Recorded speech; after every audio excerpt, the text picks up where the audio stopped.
I'm on Michigan Avenue. Somebody just hit my car and they keep on. We chasing behind them right now. The caller says she and her husband are following the driver who sideswiped them. Do you have a tag number? We close up to get tag. They trying to ride. They're turning for a day right now. Please, you can please. Ma'am. They turn their lights off and everything, ma'am. Is it him? Yes, it's him. The driver who hit them stops, and the caller's husband gets out to try to speak to him. Ma'am, what's going on? The caller screams that the driver is shooting at them, and her husband has been hit. Just calm down, sir. I can understand you, man. Where are you now? The caller says she's lying on the ground, but the hit-and-run driver just fled in his car, and her injured husband is trying to follow him. I don't know what they got. He's chasing behind the car. I'm walking in the path and they just stopped. What did you see, sweetie? So I can get somebody to you. What did you see? The caller says she sees her car crashed in a yard. Police and EMS arrive and find the caller's husband shot multiple times. They attempt to revive him, but he can't be saved.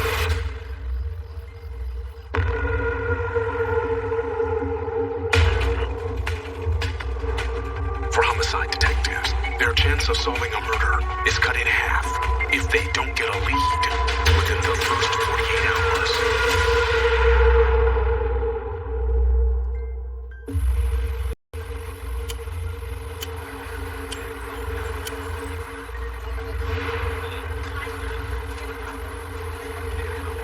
So we get the call at 22:07 hours. No shots fired.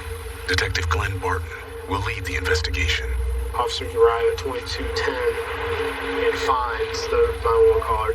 This guy's wife, really a longtime girlfriend, she basically tells officers she and her husband are in that vehicle. They get sideswiped. They start pursuit vehicle. They drive over into this dead-end area, this secondary scene that we have. Our victim gets out of the car, and the guy driving the vehicle just starts firing, striking the victim. The victim got back, and she's at police headquarters right now.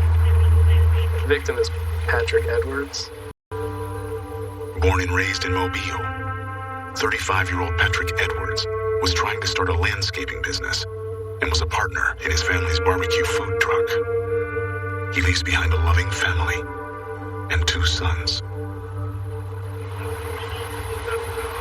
Gunshot wound to his left chest. Patrick was shot twice to the chest and once in his left arm. So we don't have a casing. I did not find any.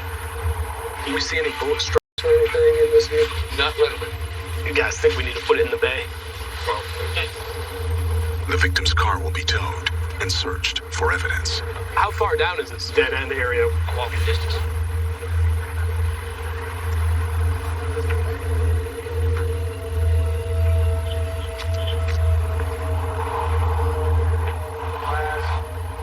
Blood.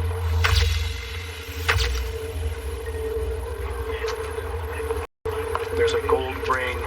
It'd be nice if that was the suspect's ring right there. You might want to ask the victim. Yeah. You might want to take a picture of it and show it to her. If it's not, I can swap it for DNA. That's a good idea. In a nearby driveway, This car was also shot into, or unoccupied vehicle. Probably one of the bullets that was fired. And then you have this vehicle. There's damage there too. Okay. This car. another car parked on the street appears to have been struck by either the victim's car or the suspect vehicle and will also be towed to the impound yard. We have a piece of lens right here. I don't know if this is part of the victim's car or not. CSI collects shards of plastic from a taillight. It looks like what we got is road rage situation, and now somebody lost their life over it. I'm about to talk to his fiance who saw it firsthand and try to get a better understanding.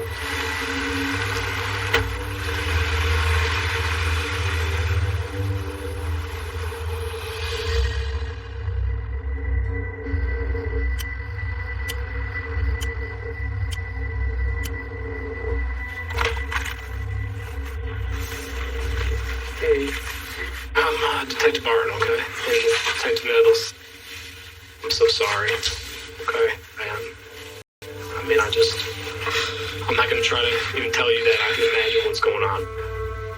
I just need you to tell me, okay, as much as you can remember, what happened. We were on Michigan Avenue, headed towards the interstate, and this car came up, and dude just like, he was going around though. Yeah, like the car was flying, it was trying to zip. Who was driving? He was driving. Patrick? Yes. He said, call the police, and we started following the car. And then we pull up to the dead end, the car is sitting there, and they had the lights turned off. And so he got out the car, and he was like, hey, dude. He said, don't go nowhere. He said, you just hit us. And then the dude, his window was up. And he shot like 3 or 4 times out his window. Did you hear glass break? Yes, I seen the glass break. So I just started running, trying to find somewhere where I can lay down. And then I hear him tell the dude, you shot me. And then he back up and Patrick get back in the car and go behind him. Patrick then followed the guy. Yes. And he shot like 3 or 4 more times. I get up once they're gone. And then I seen my car with the lights on. And then I run over there to him and he's bleeding and he's sitting in the truck.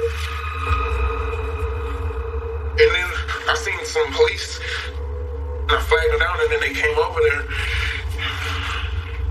And that's as much as I can remember. What did the car look like?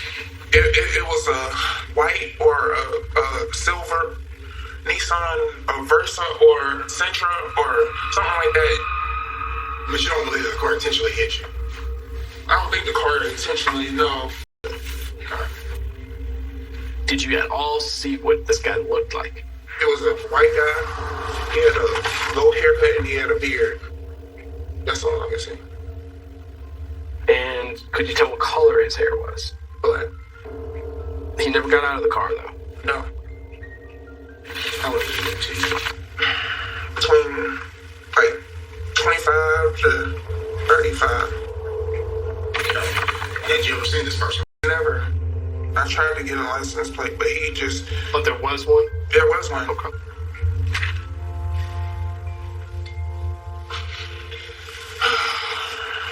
We've been together for 12 years. Good, Patrick. Wow. I'll let you go, okay? But I do need to show you a picture of a ring that is on the ground. I need to know if it's his or maybe it's another person's.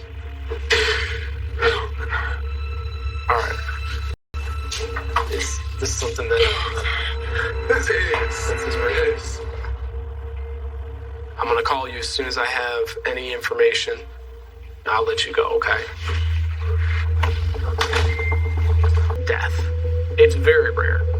There's a lot of people who value their Second Amendment right, but I think that doesn't mean that they're going to make the decision to kill somebody over a traffic accident.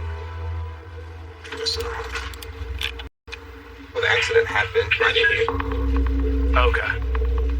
Any of that was gas station, maybe would have caught it. Yeah, the gas station should have some good shit. Yeah, let's go there. I mean, what possibly would convince somebody in their mind, I'm gonna have to shoot and kill them? You know? That's terrible, man. He shot through his own window, dude.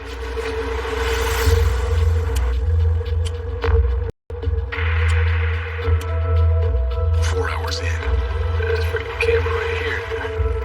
Barton and Nettles arrive at a gas station in the area where the hit and run happened. How you doing, man, bro? You mind if we come back? The clerk pulls up surveillance video from around the time of the 911 call.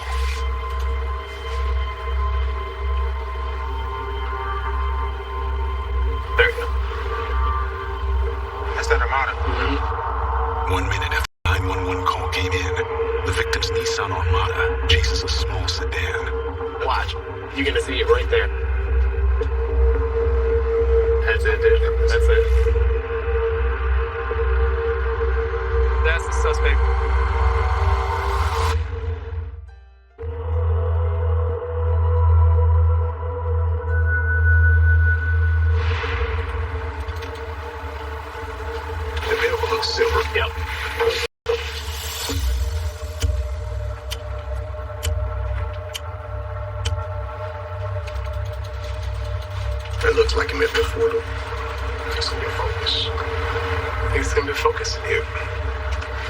maybe. That's a dark corner, though, dude. Yeah.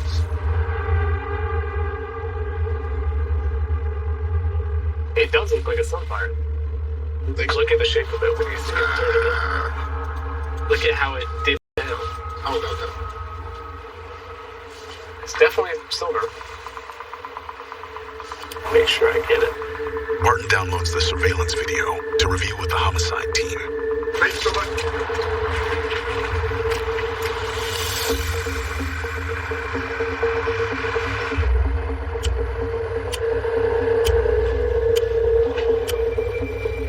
Hours in. Here it is. You know that's the victim right there. We know that's the victim. So they will follow the suspect. So that's gonna be the Yeah. Oh, yeah. Yeah, that's definitely No doubt. The team can't determine the make and model of the suspect's car. Hey man, I was just trying to get some information on this vehicle. Barton reaches out to the cyber unit, hoping they can track down more video of the suspect vehicle. We have video of the actual vehicle. It could be a G6. I couldn't say 100% though. It's being driven by a white male. right. And just send me whatever you got in an email if you don't mind. Okay, sounds good. All right, man, appreciate it. Yeah, you're welcome. I need to get something that's going to identify who this white male is and what kind of car he was driving.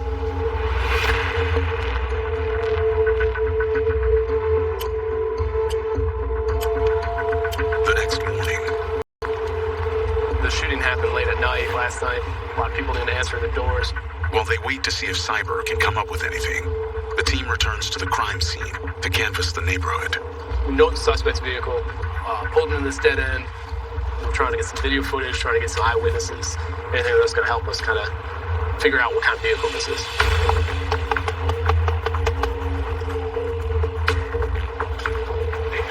They're not home.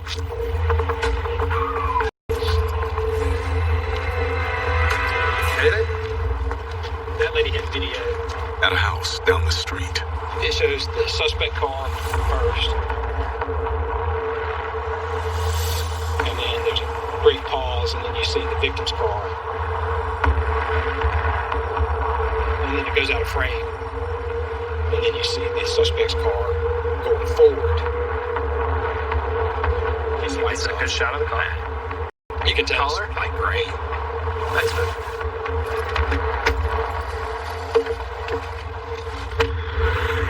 The old video gods not smiling at me. It's frustrating because without really knowing what kind of car this is, it's going to be hard to figure out who did this. I don't know what kind of guy we're dealing with. I don't really know what was going through his mind. I think that this is a case where Patrick was completely innocent, minding his own business, going wherever he was trying to, was brutally murdered over some fender bender. I can't really understand it. It's crazy.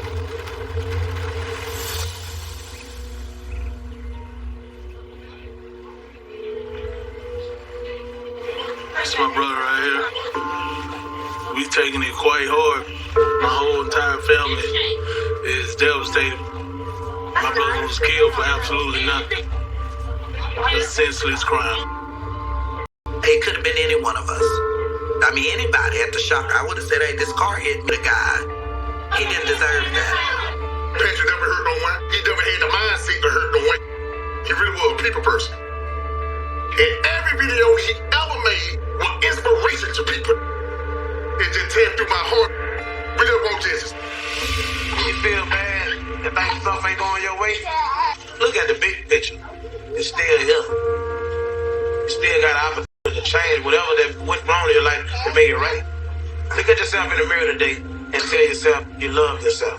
You gotta love yourself before you can love anyone else.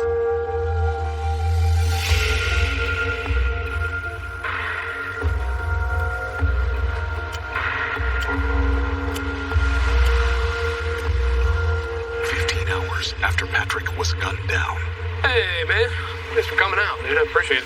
Barton meets with traffic homicide investigator John Nixon and crime scene investigator Jason Bullock, hoping to find evidence that will help identify the suspect vehicle. went ahead and brought the lens for plugging pieces, and I want to compare these to the Armada. Mixon will compare the pieces of broken taillight they found in the street to the victim's Armada. I saw the fatal hit run off a piece of glass about this size. We're going to... If the taillight doesn't match, investigators may be able to identify the type of car it came from. Not like that. But the pieces fit the Armada. Because you can match it with the light on the other side and you can see it. Gotcha. So pretty safe to say all those parts came from that taillight. With no leads from the damage to the victim's car, the team turns to the car that was struck on the street. Yeah, this vehicle. There's damage there too. Piece of paint right there. We'll pull it with tweezers and see, but it's probably a paint vehicle that did this. Fragments of paint on the car could reveal information about the car that hit it. It's because different manufacturers use different chemicals. That's the back, that's the primer. The one we see the other side, we'll be able to see what color it is. Okay. It's black. Ah, so then that would be the victim's vehicle. Mm-hmm. So then, man, no transfer. The paint appears to have come from the victim's car. So that was a real blow. We were hoping for paint transfer, we didn't get any, but now we can say for certain the vehicle damage that we had pieces from, actually on the street, are going to be from the victim's vehicle. It seems to be after the victim was shot, he got back in his vehicle, backed his vehicle up into a separate car that wasn't involved. That caused all of the damaged parts that we collected, thinking maybe they were the suspects, but they're not. I thought maybe I'd get a little bit more from it. That's frustrating and a little disappointing for sure. Oh, wow, dude. The search for more video pays off. Holy crap, I think this is the vehicle. Holy crap.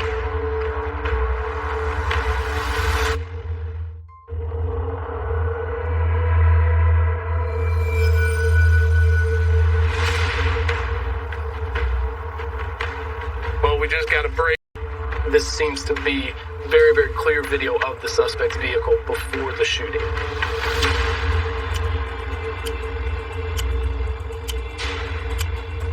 The call comes in at 22:02, and at 22:01, this is the vehicle that is following our victim. 1 minute before the accident, surveillance cameras captured a silver Toyota Corolla driving behind the victim's car. Seems to be consistent with what we're looking for.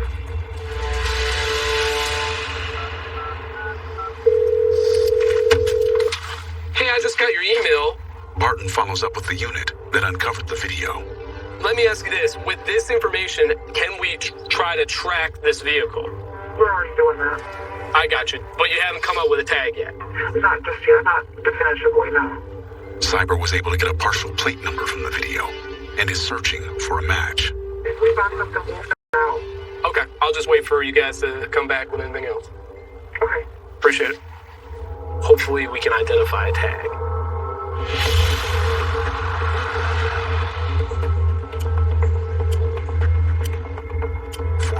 Later. That's crazy, dude.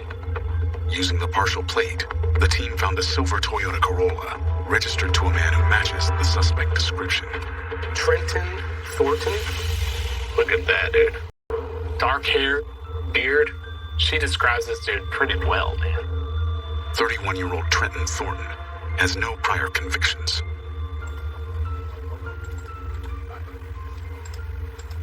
Looks like a military dude. Trenton is a former Marine who did 2 tours in Afghanistan. So I guess we get in the area, try to put eyes on the vehicle. It should have a lot of damage to it. And then if we do see the vehicle, we'll take it into custody. I would be lying if I didn't tell you that I have a little more reservation than usual about confronting somebody that's this well-trained. He's probably seen real combat, and you definitely have in the back of your mind, does he have PTSD? Is he dealing with some serious trauma? All of his actions indicate that he is very dangerous. I'll text out the address, and then if we put eyes on the vehicle, we'll just hit the house.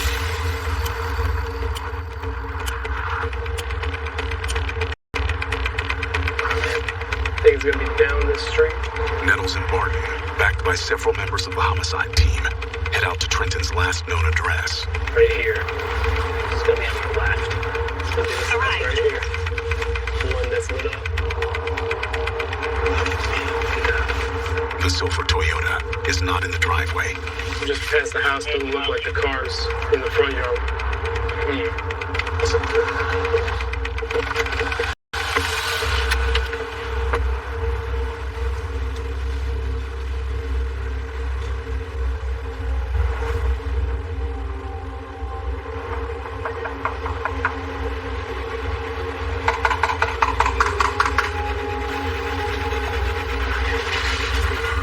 With no answer at the door, Barton approaches a neighbor. Hey, sir. How you doing? I'm Detective Barton. Do you mind giving me their phone number so we can contact them? The neighbor gives Barton a phone number for Trenton's mother. He left here when he was growing up. And he went to the military. What kind of person is he? He's never really done anything real bad. He's just done stupid. Gotcha. Thank you, sir. All right. What you want to do? I could either call the mom, try to get the mom to talk, and get her son to come in. Or we got an address from 2016 other than this one in clear. All right, you want to look at it? Let's do that.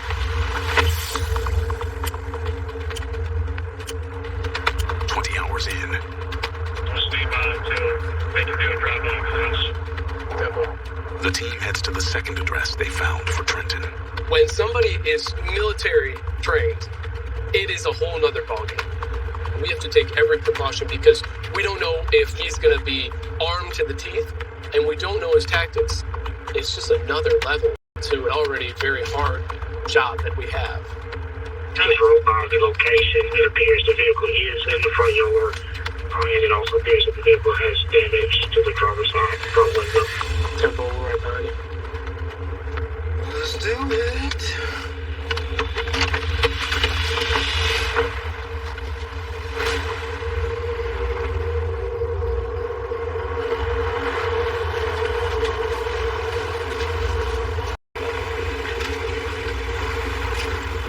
Got a light.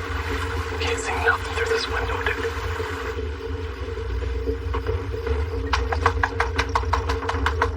Mobile police!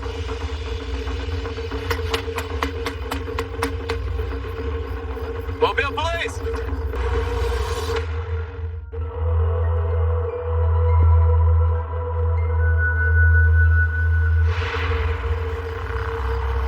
Let me see your hands. Ma'am? What? Where's Trenton?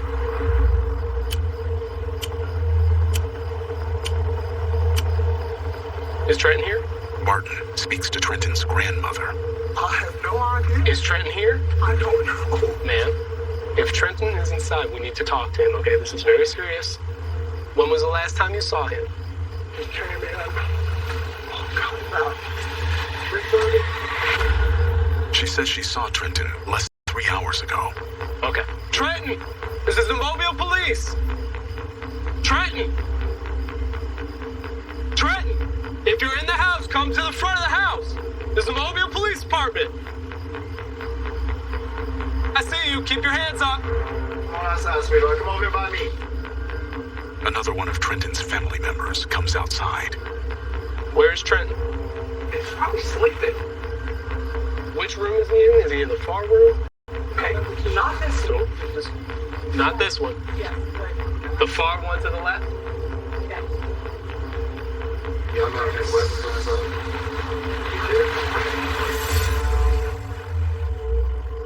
Trent, we know that you're inside. You need to come outside with your hands up. The house is surrounded.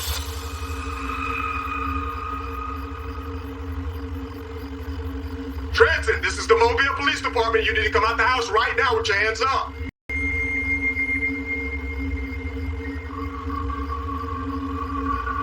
Trenton, we have a police canine on the way.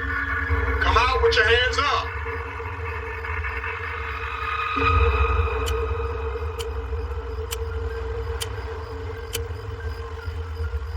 Minutes later, we're not leaving. You need to come out with your hands up. What is this phone number?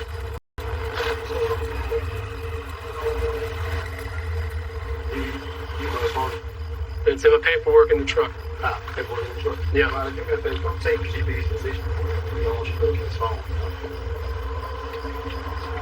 You got it? Fred, this is Mobile Police Department. You need to come out right now with your hands up.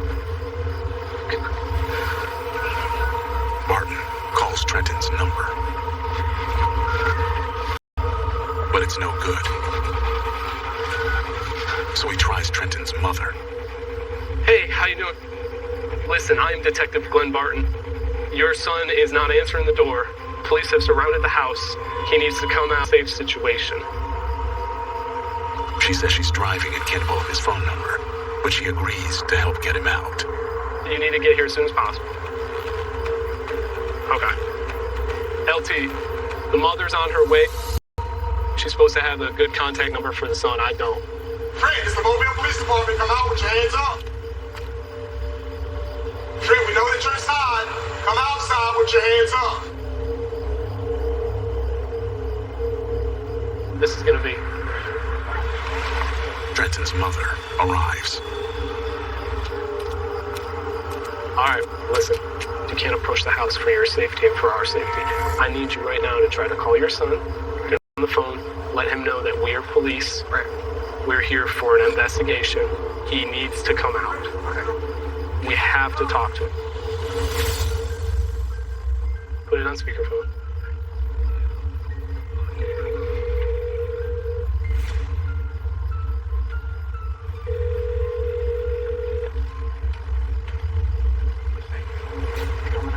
No, they're backing up to form a better. You have reached voicemail box. Alright. I need you to text him, okay? Tell him you're out with the police.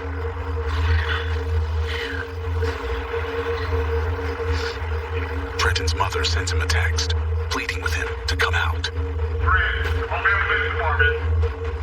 You need to come out and put your hands up. He said, okay, he's coming.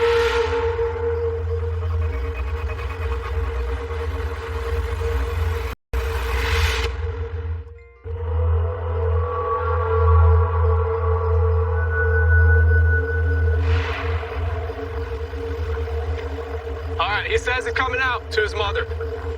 Julius, just get ready.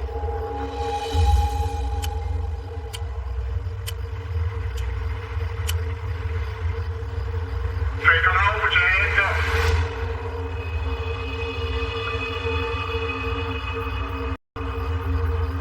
Fred, we know that you're coming out the front door. Make sure your hands is up.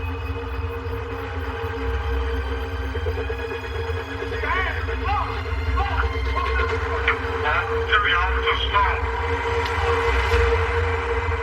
Keep your hands up. Keep your hands up. Turn around and face away from me. Walk backwards. Walk backwards. Walk backwards. Go to your knees. Contact. Go to your knees. Put your hands behind your back.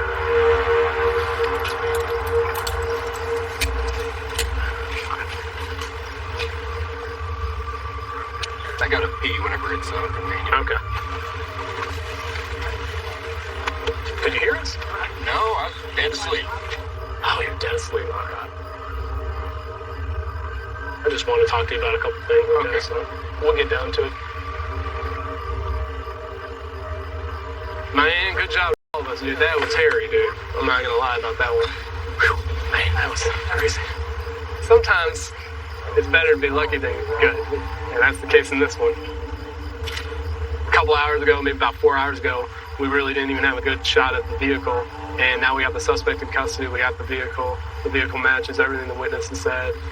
So I'm pretty happy right now.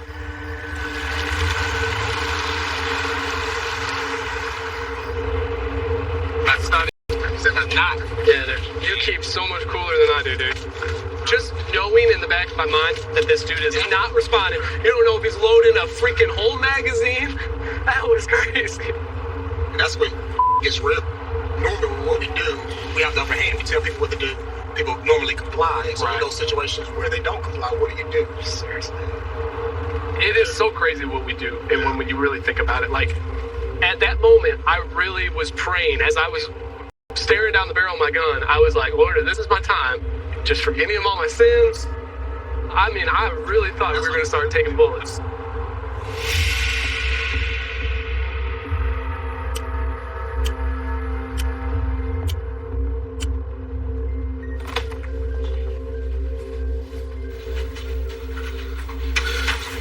All right, Trenton, I'm Detective Barton, okay? Obviously, you saw kind of what just went down, okay, at the house. And the thing is, man, I think you probably know what this is about. I just want to get some of your information before we start talking, okay? Where do you work? I work self-employed construction, or sometimes I work at a wedding place doing landscaping. And any sort of military or anything, or? I was Marine. Marine? How long were you in the Marines? Just 4 years. Well, thanks for your service. No problem. Nail, I don't want to waste your time. I want to talk to you a little bit. I want to ask you some questions. You're not under arrest. You're being detained, okay? Detained so we can talk for questioning for an investigation. The only reason why you were handcuffed and you were shackled is because you didn't come outside right away. Are you cool with me asking some questions? Well, I'll hear what you have to say, but I might not say anything back. So, to do, we obviously want to have a conversation with you. I think that you know why we're here. That being said, we take people's rights very seriously. And it's two things. Either A, you do want to talk to us, or B, you don't want to talk to us without an attorney. It's got to be that plain.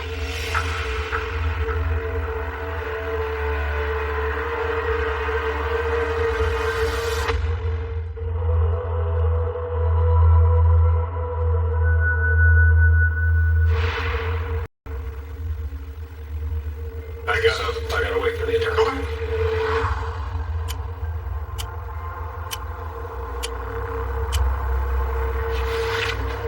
Just give us a couple minutes, okay?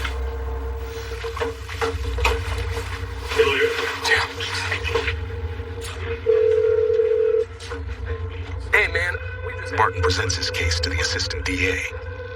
Sweet. Thanks. And secures a warrant for Trenton's arrest.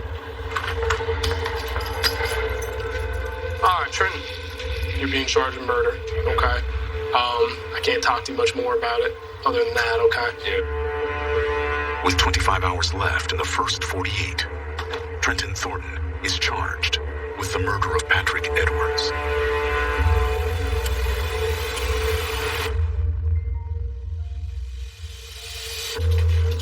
I want to know what his side of the story is. I want to know what he was thinking. Unfortunately, in this case, I don't think I am going to get to. I think he lost it. I think he probably was enraged or was upset. He might have even had some PTSD. I mean, it's very possible. Right? It's kind of hard to tell with this guy because he really had no emotion. Even when I told him he was being charged with murder, he was just like, okay. He just got confronted and didn't like what was about to happen and shot him.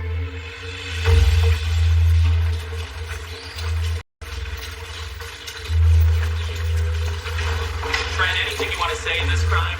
Was this all over a hit and run? No comment. Aren't you? Nothing to say? No.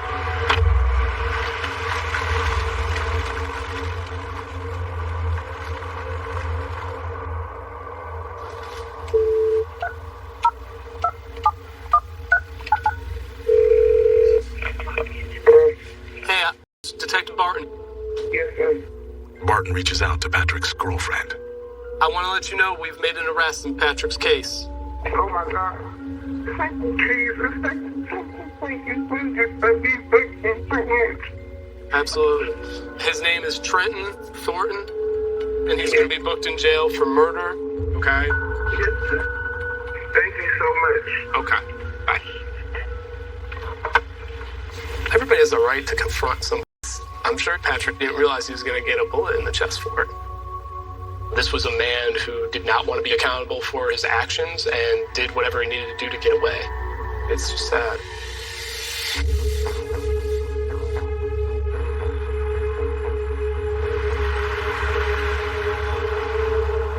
The next morning, the team searches Trenton's bedroom for the murder weapon. Last night was a very, very nerve-wracking. We thought this could become a very serious situation. We thought he had a gun in there. He did. found a handgun, military grade, along with a military grade rifle / handgun. 2 weapons capable of committing a homicide. It's hard to know because we don't have any casings. Hopefully we're going to get a casing in the vehicle when we search it. We're just going to have to match it and see if the ballistics come back to being fired from those guns. But yeah, he had enough firepower. He had ammo for days. I mean, just boxes and boxes of ammo. So just thank God that it didn't go a different way. For sure.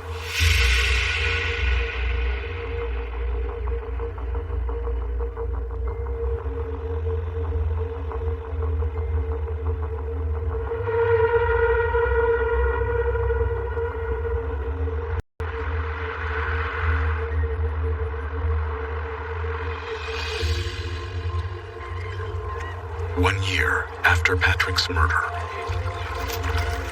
This what my brother used to love to do, man. Me and him come out here and forget all our troubles. Fish. Patrick really did like fishing, and he used to bring his son out a whole lot. So we'll try to keep the tradition going. Fish with my dad is some of my favorite time. Just, son and dad time. And I miss that. I wasn't ready for my dad to leave me. I wasn't ready. It ain't the same without my dad. I still think about him every day. Our brother's gone, and my mom is really suffering behind it. Me and his brothers are, my sister. It affected us terribly. Somebody else's hatred and anger took something from us that we could never replace. I know he's in a better place, but we wish he was here.